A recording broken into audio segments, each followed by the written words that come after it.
అయితే అంటే ఇక్కడ వల్లభనేని వంశీని కలవడానికి కొడాలి నాని కూడా ఇక్కడికి వచ్చున్నారు. ఆయనతోనే మాట్లాడించే ప్రయత్నం అయితే చేద్దాం. సార్, కొడాలి నాని గారు ఇన్ని రోజులు ఏమైపోయారు?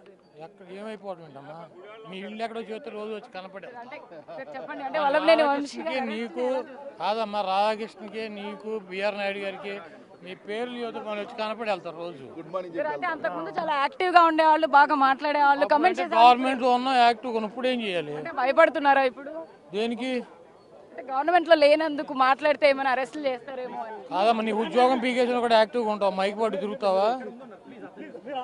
ఇప్పుడు నీ ఉద్యోగం పీకేశారు అనుకో, మైక్ అట్టు తిరుగుతావా? మా ఉద్యోగం పీకేశారు కదా, ఇప్పుడు ఏం చేయము యాక్టివ్గా. వంశీ అరెస్ట్ ఎలా చూస్తారు? అరెస్ట్ లాగానే చూస్తున్నామ్మా. ఏముంది, ఇవన్నీ మామూలుగా చిన్న చిన్న విషయాలు. నెక్స్ట్ మిమ్మల్ని అరెస్ట్ చేయబోతున్నారు అని కూడా రెడ్ బుక్ లో నెక్స్ట్ మీ పేరే ఉందని కూడా వార్తలు వినిపిస్తాయి. నేను చూడలేదమ్మా రెడ్ బుక్, మీరు చూసారా? నాకు చూపించలే, మీకు చూపించాడా? పార్టీలో అయితే మీరు ఉన్నారు కదా సార్, మరి ఏ పార్టీలో? పార్టీలో ప్రస్తుతం మీరు యాక్టివిస్ట్ గానే ఉన్నారు కదా, ఎందుకు లేనని చెప్పి నువ్వే చెప్పావమ్మా. అమ్మ, ఈ రెడ్ బుక్కులు బ్లూ బుక్కులకి ఏం ఉపయోగం లేదు. పోలీసులు గొడవ చేస్తున్నారు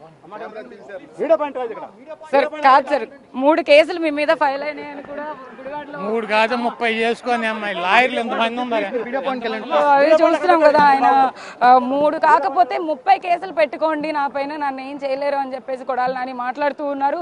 వైసీపీలో ఆయన యాక్టివిస్ట్ గానే ఉన్నప్పటికీ కూడా ఇప్పుడు అధికారంలో లేవు, మా ఉద్యోగం పీకేశారు కాబట్టి ఇలా ఉండవలసి వస్తుంది, అందుకనే కామ్ గా ఉన్నాం అని చెప్పేసి కూడా కొడాలి నాని వ్యాఖ్యలు చేస్తూ ఉన్నారు. అయితే మొత్తం మీద ఏదైతే వల్లభనేని వంశీ అరెస్ట్ కి సంబంధించి కూడా ఇప్పటికే నేతలందరూ కూడా ఇక్కడికి చేరుకుంటూ ఉన్నారు. లోపలికి జగన్మోహన్ రెడ్డి కూడా వెళ్లారు, కొడాలి నాని, పెర్ని నాని కూడా లోపలికి ములాఖత్ కి వెళ్తారు అని అనుకున్నప్పటికీ కూడా వాళ్ళు బయటనే ఉండవలసిన సిచ్యువేషన్. అయితే వాళ్ళతోనే డైరెక్ట్ గా మనం మాట్లాడే ప్రయత్నం అయితే చేశాము.